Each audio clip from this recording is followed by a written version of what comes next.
Aux côtés d'Happy et ses amis, découvre le monde et réponds à des questions fascinantes.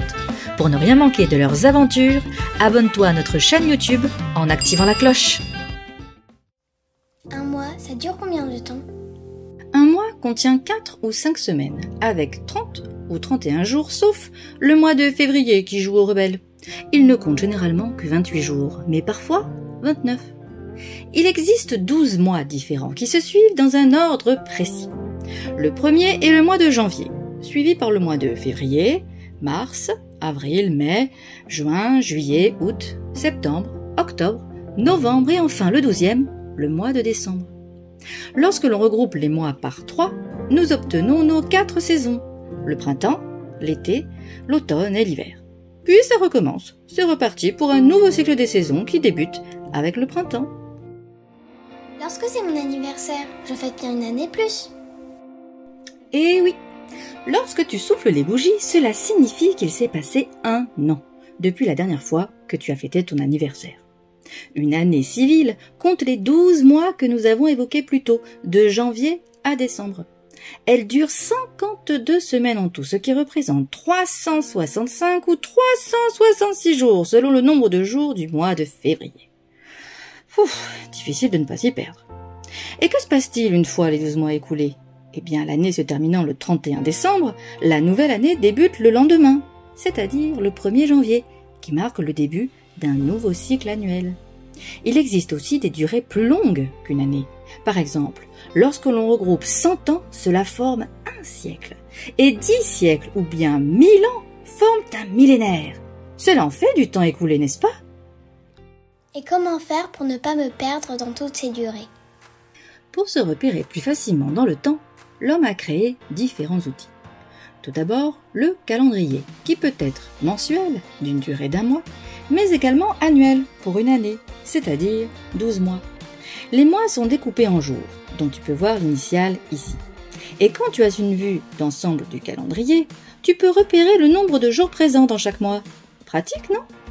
Comme Ninon, tu peux y inscrire ton rendez-vous chez le dentiste, l'anniversaire de tes amis ou encore ta prochaine sortie prévue à un spectacle. Vient ensuite un second outil très utilisé, notamment par les historiens. C'est la frise chronologique, aussi appelée ligne du temps. Cette flèche un peu spéciale représente le fil du temps qui s'écoule.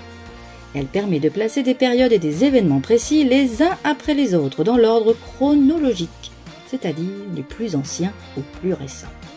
Une frise chronologique peut représenter une durée plus ou moins longue allant d'un mois à une année, voire un siècle et même plusieurs millénaires. Pour mieux comprendre, découvrons ensemble ces 3 frises. Sur chacune d'elles, des événements ont été placés. La première frise permet d'observer la succession des événements d'une semaine pendant la période scolaire. La seconde représente les étapes qui ont jalonné le voyage d'une famille partie une année en tour du monde. Enfin, la troisième s'étale sur plusieurs siècles, un millénaire. Elle représente la période historique du Moyen-Âge, tu sais, l'époque des châteaux forts et des chevaliers. Sur chacune d'entre elles, des événements et des périodes ont été placés. Une séance de yoga pour Apis, mardi, et un rendez-vous chez le coiffeur pour Ninon, jeudi. Sur la seconde frise, tu vois apparaître la période du séjour en Mongolie de cette famille de globetrotters. Enfin, sur la troisième frise, tu peux voir l'événement qui marque le début du Moyen-Âge, la chute de l'Empire romain. Tu sais maintenant que le temps se découpe en jours, puis en semaines, en mois, en saisons, en années et finalement en siècles ou millénaires. Chaque unité de temps se répète indéfiniment de façon cyclique. Pour se repérer, différents outils ont été créés, comme le calendrier ou encore la frise chronologique. Chaque événement peut ainsi être situé dans le temps, du passé vers le présent.